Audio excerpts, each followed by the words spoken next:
What's good, YouTube? Masex back with another video. We got Big Will in the building, returning for another episode here. How you doing, bro? I'm good, man. How you doing? I'm doing all right, man. It looks like you trapped in the closet right now. Yeah, man. Whatever it takes, man. You know, we recording here. It's Thursday night. Family's still up, but hey, he took the time dedicated to make this video. So definitely appreciate your time here. We're going to go ahead and hop right into it, man.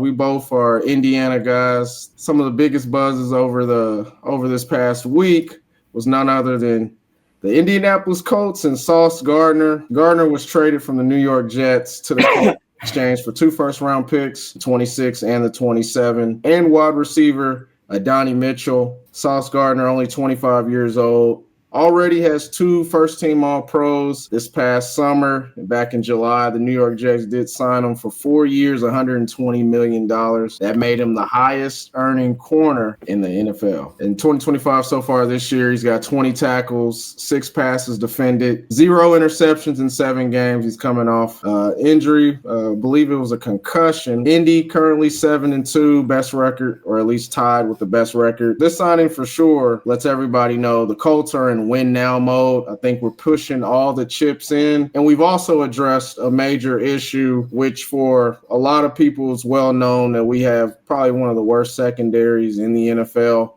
Sauce Gardner, in theory, is supposed to bolster that. We got a pretty solid average to above average front 7. Going all in, flipping 2 first-round picks, a young receiver to land Sauce, a 25-year-old lockdown corner, huge contract, big pedigree. So the question I got, are the Colts now the official favorites in the AFC? Yeah, man. I think it puts them up there. I wouldn't say they're the only favorite, but I definitely think it puts them up there. They're 26 against the pass, and they're 21st against the run. I understand why they would do it, and I think with the record that they have, they've been, you could argue, the most surprising team this year. And I think they know they got something, which we talked about on an earlier show. I don't blame him for this. I really don't, because, with Sauce, I think being, with the Jets, he hasn't had much success. But some of these injuries, maybe he'll play through more because he's with the contender. I think it goes like this, and in my opinion, if it works out, this was a genius move. If Sauce can get back to the same form he had when he was a rookie, this was a great move.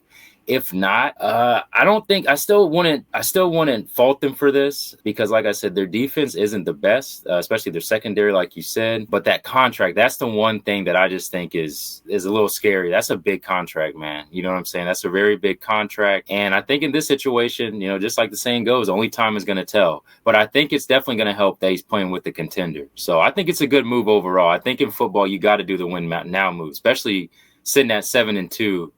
You don't know what's going to happen after this season, so put all your chips in and see where they fall. Yeah, I agree, man. Definitely pushing all the chips in. NFL is, I think, of all sports, that is the most win now sport for sure. 7-2, you see the offense. It's going to catch up to us. Like you said, 22nd against the run, 26 against the pass. I mean, how many more times is Jonathan Taylor going to break 50, 70, even 80-yard runs? In the NFL, that comes far and few between, even for the great running backs like Jonathan Taylor. Daniel Jones, hot start so far. We saw a little bit of Daniel Jones. The original Daniel Jones. Exactly, yeah. Not even arguably, it was his worst game as a Colt with Daniel Jones. I'm not going to just totally flip on him off after one bad game, 3 interceptions and a loss. But I have always still kept my eye on him a little bit, not to just fully jump on the bandwagon, because he was a free agent for a reason. And in the NFL, the elite guys, the left tackles, the quarterbacks, the edge rushers, they don't make free agency, the elite ones. So in theory, if we handle business, these are late first-round picks in 26 and 27. He's 25. He should be on our team for a while now if things play out. I definitely feel this makes us favorites in the AFC. The AFC is loaded, and maybe some of this is biased, but I honestly with this, I don't feel, assuming he stays healthy, of course, there's really no excuses. This is championship or bust in the AFC for me. I agree. And one thing I will say with Daniel Jones that I was thinking, on the flip side of everything, him having a bad game, that may actually be for the best because now he's got it out of the way. 3 interceptions. It happens at the end of the day. Even the great Peyton Manning, he's thrown his fair share of interceptions. So it happens, you know what I mean? So that may be good for him mentally. It's out of the way now, so he can move on. Yeah, bro. It was a pretty busy week as we approach the trade deadline. Just overall, I'd say that could make an impact, especially as we're approaching December, January. Quinnen Williams recently, now with the Cowboys, was traded. Quinnen Williams is definitely one of the best 3 techs. You got the Eagles. They're not satisfied with just one ring. They're going in. They're pushing the cards in. They got Jair Alexander, former Pro Bowler. You got Jalen Phillips, first-round pick. Can't stay healthy, but he's definitely got a lot of potential. And when you're in buying mode, you take risk like that, like the Eagles did with 2 guys that are definitely elite in talent, but not very elite when it comes to health. More recently, Jacoby Myers over the summer, wide receiver with the Raiders. There was a lot of turmoil a little bit, I'd say, with him in the front office, the contract situation. And I think that he's winning now, too, going to the Jaguars, much better environment. Not by a lot, but, the Raiders, I'd say, next to the Jets, are probably one of the more dysfunctional offenses in the NFL. I do think that that's an upgrade and a sleeper when it comes to steals for the Jaguars, especially in the AFC with Travis Hunter. He's banged up. Brian Thomas banged up. So this is really big for the Jaguars, too. Yeah, and I was really looking at the Quinnen Williams acquisition for the Cowboys. I think that's a real good one. Just looking at the stats for them, they're ranked 31st. Their defense averaging 30 points against them a game. So losing Micah Parsons, I think that was a major blow. So I think Quinnen Williams, hopefully that helps. And at the end of the day with the Cowboys, man, their season, losing to Arizona, that was one I felt like they needed to win. Yeah, so, I agree. Yeah, we agree. Yeah, so it's like, hey, I can't blame them. I just want to say one thing with the Cowboys. At the end of the day, I'll just say this, man. I'm not blaming Dak no more. I think he's proven himself. So that's why them pulling this, them doing that, I think that was a good pickup. And yeah, I don't know if Jerry Jones was trying to convince himself or he was really trying to convince the world that Kenny Clark was going to equate to what Michael Parsons brought to the table. Obviously, that so far this season, we knew that wasn't going to work. And you just talked about the stats.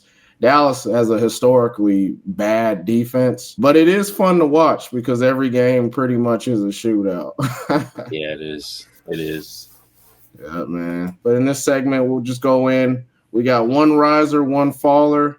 This could be a player or a team. Who do you have for NFL risers, whether that's a team or a player at this moment? I'm going to say the Baltimore Ravens. I think Lamar coming back, they handled business against the Dolphins, which that should have been done. Now they got the Vikings. I think that's a game they should and need to win. And I think that could, get their season back on course because at the end of the day, with the AFC North, man, it could maybe just be 10 wins and you're in. You know what I'm saying? If that. So I think it's still open, although it looked like Pittsburgh was kind of taking a lead. But I think that Baltimore can do something. I think they just need to beat the Vikings. I think it starts there. They got to beat the teams. I don't know their schedule by heart, but I know that they got to beat the teams that, Vikings are 4-4. So they're not a top team.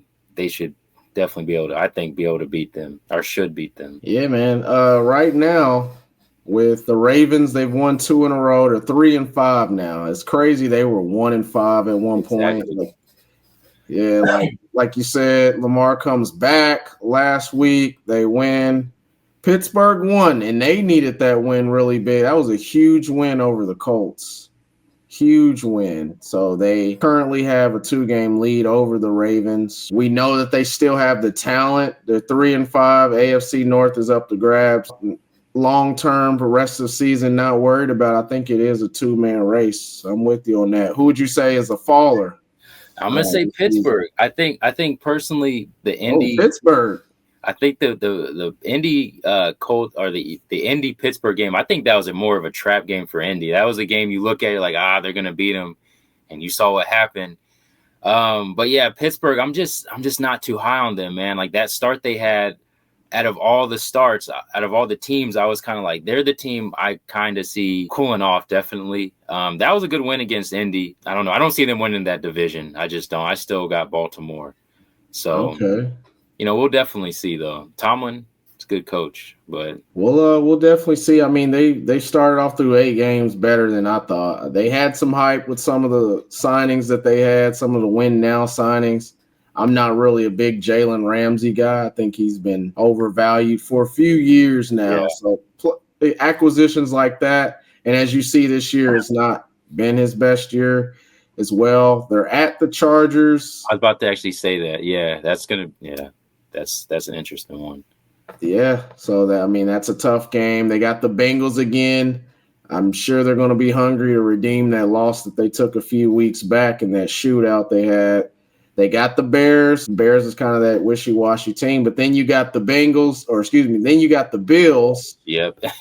You're on the road to the Ravens. You play the Dolphins again, and then you finish off the season with the Lions, Browns, and then you play the Ravens again. So not the easiest rest of season schedule. So I can fully see them falling and kind of getting out of that hunt and potentially losing that division crown or that top division spot to Baltimore for sure. Yeah, and I definitely think it benefits them playing the Bengals and Browns and Dolphins. Those are 3 wins, but then you say with the Bears, they're kind of up and down, but Chargers, that's going to be a hard one. It's going to be Ravens twice. Exactly. Yeah, and the next one is at the Ravens. The first one's at the Ravens on the 7th. Because I purposely didn't want you to tell me during our pre-recording huddle we had. I wanted to have that shock appeal. Steelers wasn't the first team on the list of guesses that I was going to actually guess for you, but I can respect that. And looking at the schedule and kind of how Pittsburgh has been the last few years anyways with the hot starts and then fading as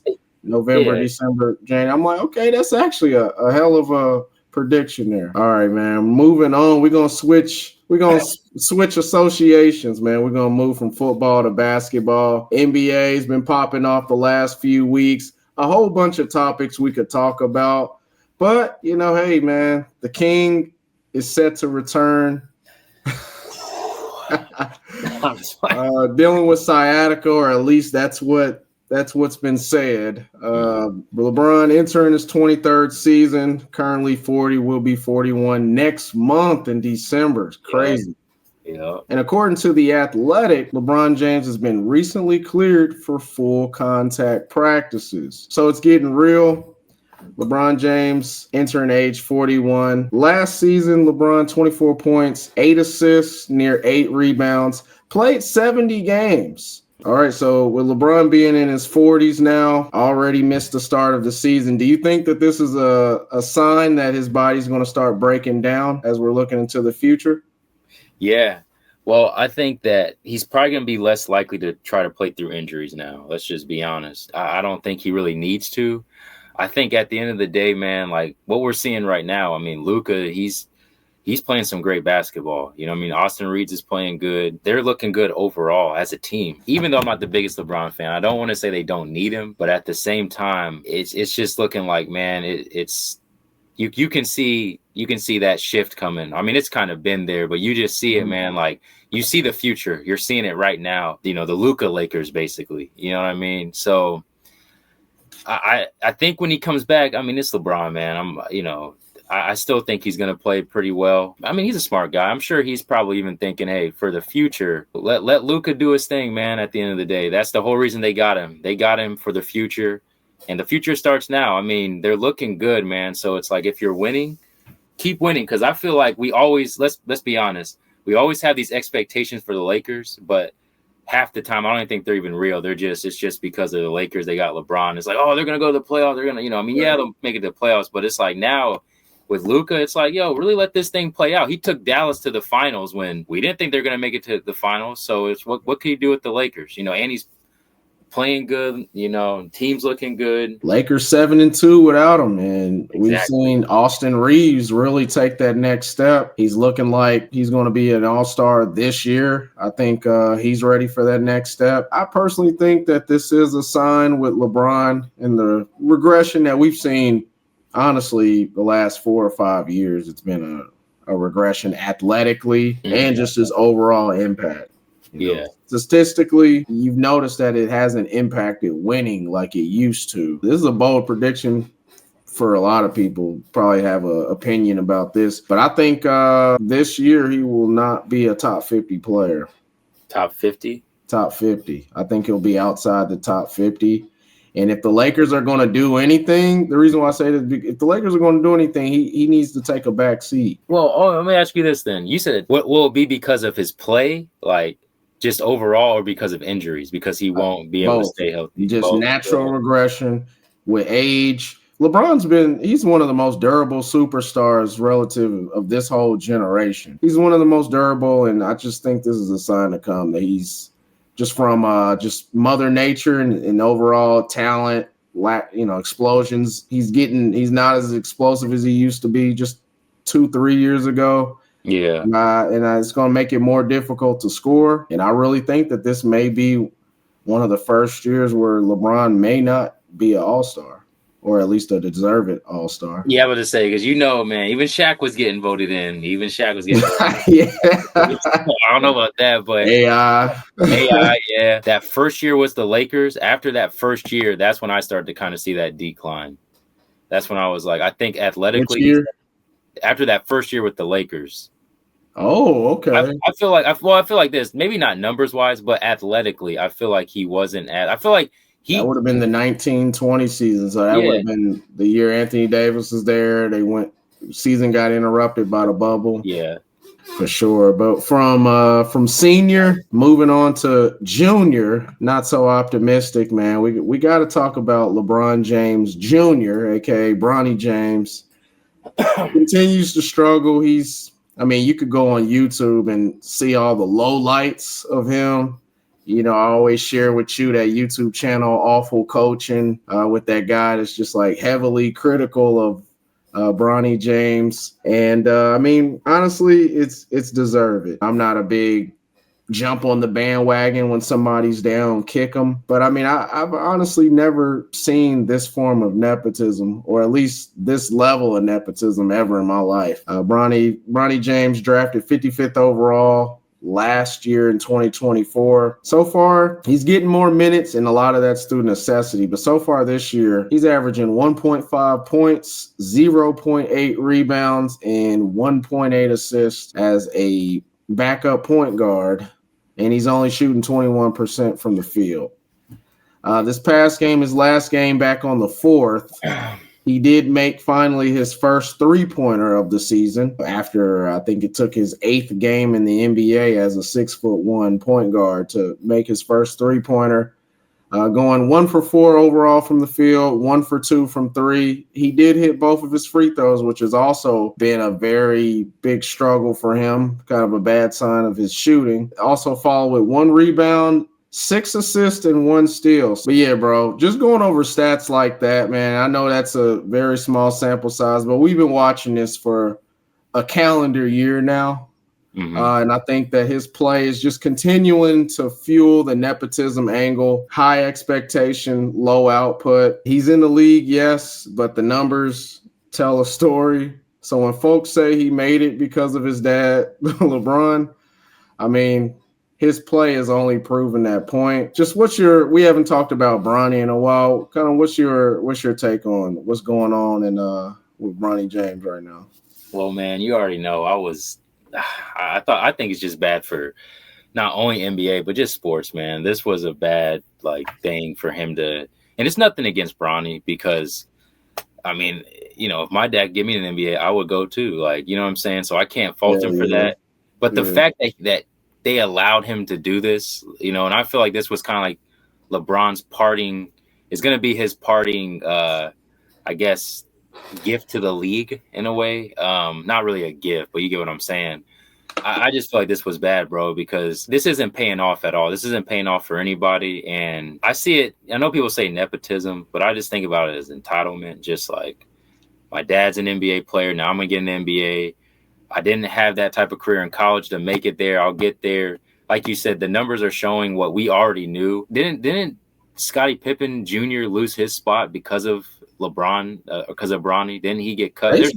Basically, yeah. And you saw he was playing good at the end of last season. So it's like for the Grizzlies. It really shows. It really shows like, yo, man, like you think it's innocent, but think about if the Grizzlies, no one picked him up, then he's sitting at home, has the talent to play, and he lost his spot. Opportunity. He lost the opportunity to someone who should not be on the court, bro. And that's what I think bothers me because, as men that work 9 to 5s, it's like you want that opportunity. And if someone gets it and you feel like, hey, I actually can do this, and you see someone get it and then you see and like maybe that person quits or you just know they don't deserve it or whatever, it's irritating. So for me, I don't know if it's even from a sports perspective. It's just more of like, bro, this is just bad for the league because let's keep it real. Other people are going to do it, just like the load management. Other people are going to do it and try it. Real people may be losing their opportunities. People who that busted their butt, maybe weren't the best in college, but still have that NBA talent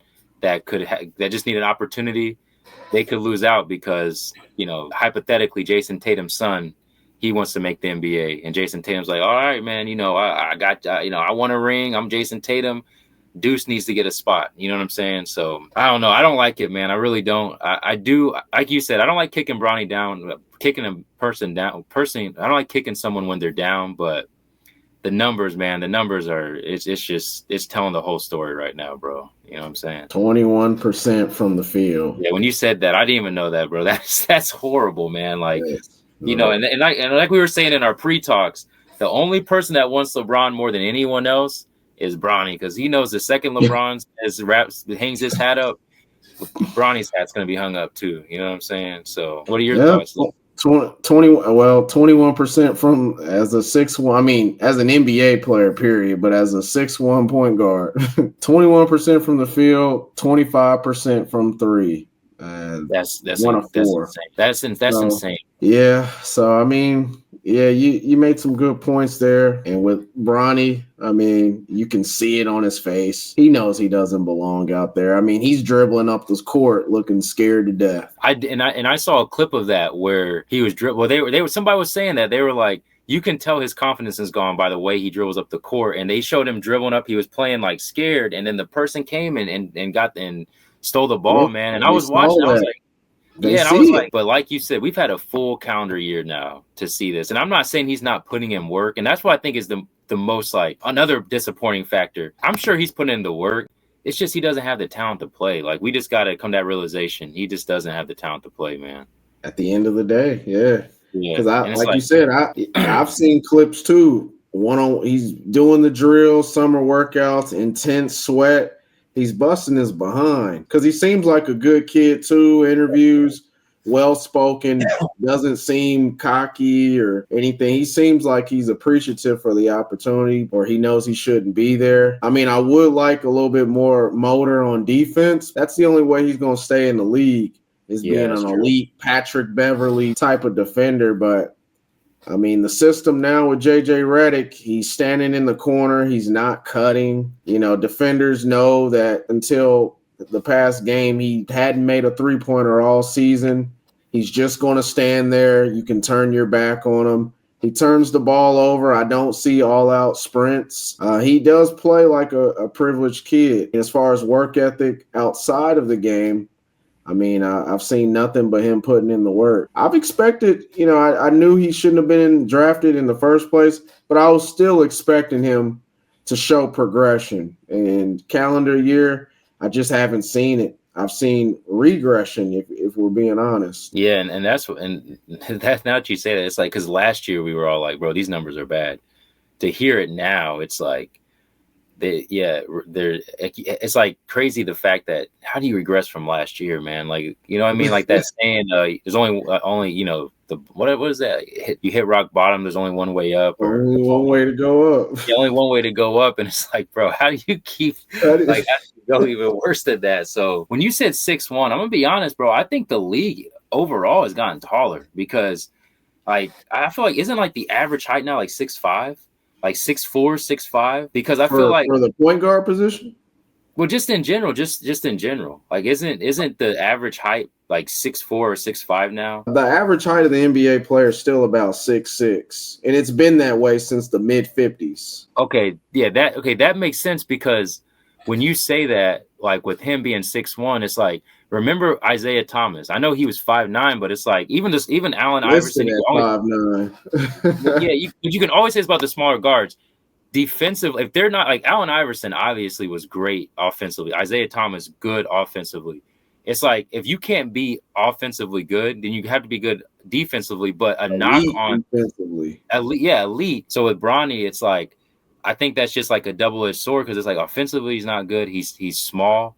He's short for the NBA, 6'1". The reason why the average height still 6'6" is mainly because the guard positions are getting taller. Exactly. Like you said, 6'4", 6'5", 6'7". I mean, they got Josh. I thought that's who you're talking about. Giddey.